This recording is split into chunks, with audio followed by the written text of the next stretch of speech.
Bonjour à tous et bienvenue dans cette nouvelle vidéo de Pirate Fantôme Réflexion. Donc cette vidéo va plus se baser, être plus destinée, on va dire ça comme ça, à des joueurs présents sur d'autres serveurs qui sont bas niveau ou peut-être haut niveau et qui souhaiteraient changer de serveur, ou alors des joueurs n'ayant pas joué et ayant regardé quelques-unes de mes vidéos et où le jeu les intéresse et donc du coup pourraient potentiellement jouer.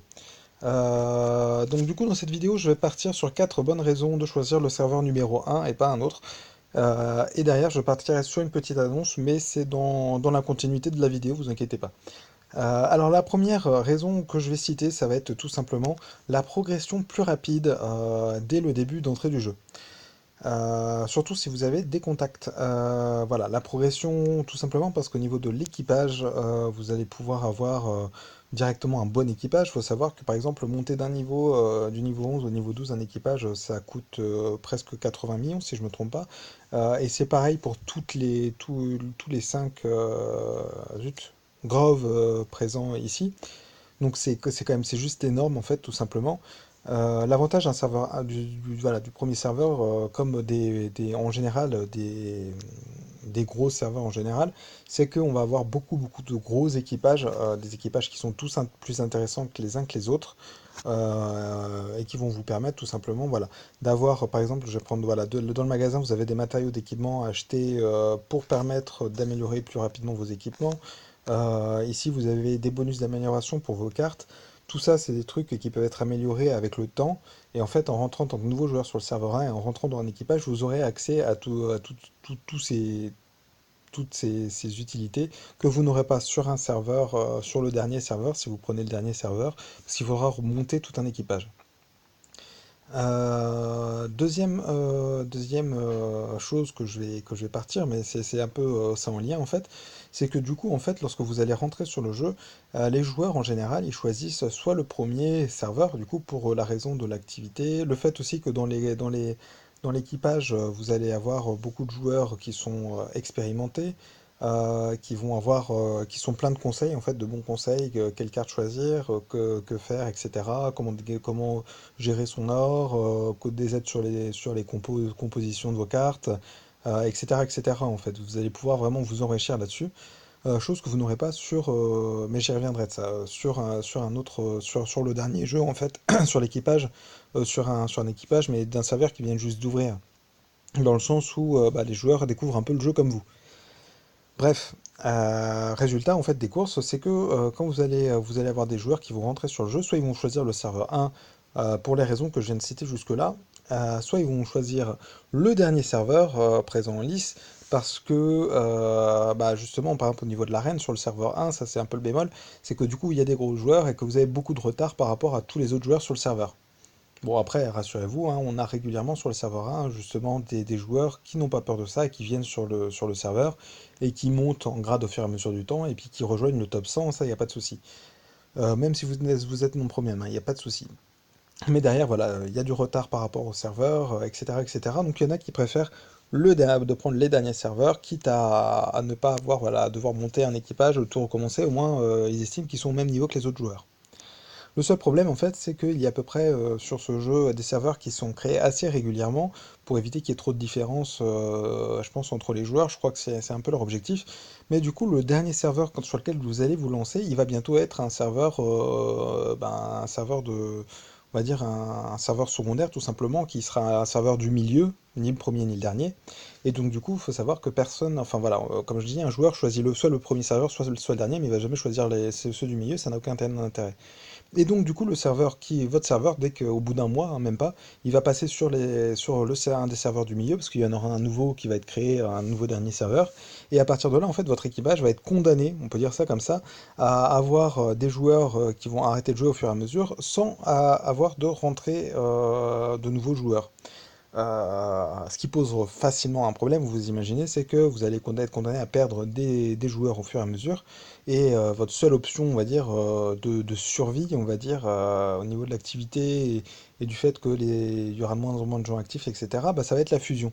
Sauf que la fusion, il n'y en a pas tous les 4 matins, Et c'est plutôt compliqué. Le serveur 1 possède, parce qu'il est premier et qu'il restera toujours premier, des joueurs qui viennent régulièrement de nouveaux joueurs qui viennent régulièrement sur son serveur. Et à partir de là, bah, l'activité, mine de rien, elle est maintenue. On est un des rares serveurs, à part les tout derniers, à n'avoir jamais fusionné. Et on reste quand même on a beaucoup plus d'activité que la plupart des serveurs, même ayant fusionné, pour vous dire, hein. Il y a des serveurs qui ont fusionné par 3 ou par 4. Et ben nous, on a plus d'activité que ça, que ces 2 3 4 serveurs qui ont fusionné. Donc voilà, c'est les principales raisons pour lesquelles il faut choisir. En tout cas, pour moi, c'est la principale raison pour laquelle il faut choisir le serveur 1, c'est vraiment l'activité, parce que les autres serveurs sont tout simplement condamnés à mourir. Et si vous jamais vous avez commencé une partie sur un autre serveur, n'hésitez pas à recommencer sur le serveur 1. Il y a plein de choses qui sont intéressantes, et même sur le long terme, à avoir des équipages peu actifs. Et puis la galère à trouver de l'activité. En plus, Barbe Noire, le boss du CAD sur chaque serveur, hein, il y a un boss, c'est Barbe Noire. Bah, les HP sont augmentés en fonction des acclamations, et plus il y a d'acclamations, du coup, plus le boss sera, plus votre équipage sera fort, et plus vous pouvez gagner de pièces d'or, mais ça je vais en venir après. Et bah, si vous avez un serveur qui est condamné à perdre des joueurs et des joueurs et des joueurs, en final, vous viendrez jamais à bout du boss, donc ça n'a absolument aucun intérêt. Ce qui est dommage en fait, c'est que les créateurs du jeu, les développeurs, bah, ils créent toujours des nouveaux serveurs, et ils font fusionner ceux du milieu, mais bon, l'intérêt est pas, enfin, il n'y a pas de réel intérêt, quoi.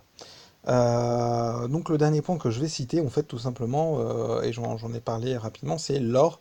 Le fait que sur Barbe Noire, lorsque un équipage affronte Barbe Noire sur le serveur, tous les joueurs gagnent, s'ils l'ont acclamé, gagnent 50 d'or, plus 100 pièces d'or par manche. Il y a 3 manches en tout, et il faut savoir que Vegeta, qui est un des meilleurs joueurs du jeu, il arrive généralement en demi-finale, arrive à atteindre la troisième étape de Barbe Noire. Bon, il n'a pas encore réussi à Barbe Noire, mais il arrive jusqu'au bout. Et à la dernière étape, et donc du coup, en fait, le serveur gagne presque 300, tous les joueurs du serveur gagnent presque 300 pièces d'or par semaine, plus les 50 pièces d'or. Ça correspond à peu près à 5 euros de monnaie premium rechargement normal sur le jeu. Donc c'est quand même pas rien, sans compter les pièces d'or que vous pouvez avoir l'activité, sur l'activité, etc., etc. Là, il y a pas seulement ce serveur qui est concerné, il y a aussi le serveur 6 et 7, mais au vu de tous les autres avantages que je vous ai dit, le fait que l'activité déjà, on a une activité qui est maintenue parce que des joueurs viennent constamment sur notre serveur, etc. Ça rend ce serveur vraiment le serveur sur lequel il faut rentrer, déjà pour sur le long terme. Et en plus de ça, voilà, pour la progression plus rapide, on a des excellents équipages, la possibilité d'avoir de l'or et des joueurs qui font de l'aide et du conseil. Donc justement, je vais partir sur une annonce. J'ai des joueurs qui ont vu notamment soit mes vidéos, soit sont actifs et qui souhaitent intégrer aujourd'hui l'équipage Noob Forever. Il faut savoir que dans notre équipage, on fait beaucoup d'accompagnement pour les nouveaux joueurs, on conseille énormément, etc., etc. On est là, on est assez présent là-dessus parce qu'on estime que des jeunes joueurs, c'est des joueurs qui seront actifs demain et qui seront là pour notre serveur. Et voilà, notre objectif à nous, en tout cas, c'est vraiment d'accompagner les nouveaux joueurs dans leur démarche et de les rendre les mieux possible, on peut dire, et de les conseiller au mieux possible. Il faut savoir que j'ai deux membres qui sont rentrés il n'y a même pas 4 mois dans l'équipage, sans non premium, hein, sans avoir mis aucun sou, etc. Aujourd'hui, ils sont dans le top 100 du serveur. Bon, après, ils sont actifs, etc., hein. Je ne sais pas si j'en ai déjà parlé sur une vidéo, mais Dylan et Fanny Fox sont rentrés pour une estimation en 3 mois et demi dans le top 100 sans mettre un seul sou sur le jeu, en étant actifs par contre. Et bah c'est quand même super intéressant quoi.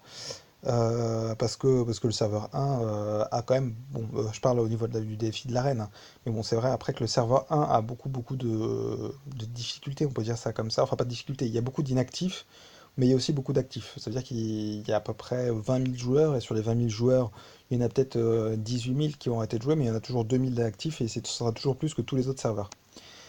Et donc du coup, on a décidé de créer un nouvel équipage qui ne sera pas vraiment, enfin, ça sera une seconde flotte, mais je sais que sur d'autres serveurs, il y a des équipages qui ont été créés, et en fait, il y a plusieurs équipages, mais ils vont tous acheter dans le même et faire des dons dans le même pour augmenter un seul équipage, et ça fonctionne sur une tournante comme ça. Nous, ce deuxième équipage n'aura pas cet objectif-là. On sera bien sur deux équipages noob qui seront, on peut dire, unis, on va dire, voilà, ce sera un peu le même équipage, mais derrière, on va pas avoir de gens qui vont tourner, etc. Le but, ce sera vraiment voilà, de monter deux équipages, le deuxième équipage niveau 12, de faire des dons dedans aussi, que cet équipage soit complètement indépendant, en fait, voilà, je cherche mes mots, mais que voilà, on ait deux équipages qui soient ensemble, qui appartiennent à la même faction, mais que chacun soit indépendant et qu'on n'ait pas des joueurs, voilà, comme d'autres serveurs, où ils vont tous dépenser dans un pour s'assurer que celui-là sera le meilleur, etc., etc. On souhaite vraiment avoir vraiment deux gros équipages qui soient indépendants chacun de l'autre. Derrière, bien sûr, tout ce qui est Facebook, ce sera les deux équipages. Le Facebook, la discussion Facebook sera pour les deux équipages. Le forum sera bien sûr pour les deux équipages.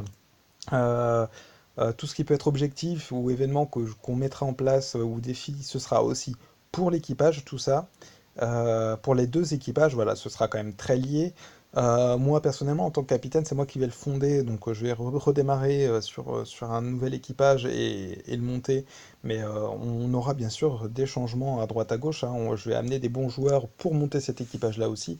Mais voilà, le but, c'est vraiment d'avoir déjà plus de place, plus de membres, plus de place dans chacun des équipages pour pouvoir conseiller et aider les nouveaux joueurs et voilà, d'avoir voilà, deux équipages qui sont tous les deux les uns aussi intéressants que les autres et la possibilité de bifurquer. Donc cette décision a été prise parce que, comme je vous l'ai dit, j'ai des joueurs, j'ai aussi des joueurs de mon équipage qui ont des amis, qui ont des frères, etc. Donc le but, ça va vraiment de pouvoir accueillir le plus de monde possible et d'aider, de conseiller, d'accompagner le plus possible, tout en s'amusant tous ensemble. Donc, résultat des courses, si jamais vous êtes intéressé en tout cas pour rejoindre l'un des meilleurs équipages du serveur 1, de commencer une partie sur le serveur 1, quelle qu'en soit la raison, pour toutes les raisons en fait, que j'ai dit jusque-là, que vous soyez sur un autre serveur ou sur celui-ci, ou que vous ne jouiez pas, si vous souhaitez intégrer l'un de nos équipages en jouant sur le serveur 1, n'hésitez pas à me le mettre dans les commentaires ou à me contacter. Enfin, me contacter, ça va être un peu compliqué parce que ma liste d'amis est assez restreinte et j'ai énormément de demandes et je peux pas accepter tout le monde. Mais n'hésitez pas à mettre soit un commentaire dans le bas de cette vidéo, soit peut-être à m'envoyer un mail ou d'aller postuler sur notre forum. Donc c'est piratenoobforever.foramactive.org. Je mettrai les liens dans la description. Et n'hésitez pas à postuler et vous devriez avoir votre place réservée, surtout qu'on va doubler les effectifs pour l'équipage. Donc voilà, il devrait y avoir de la place, quoi. J'espère que cette vidéo vous aura plu. Sur ce, je vous dis à dans une prochaine vidéo, à très bientôt. N'hésitez pas à mettre des commentaires si vous avez des questions et à vous abonner si si vous souhaitez suivre mes vidéos, si ces dernières vous plaisent.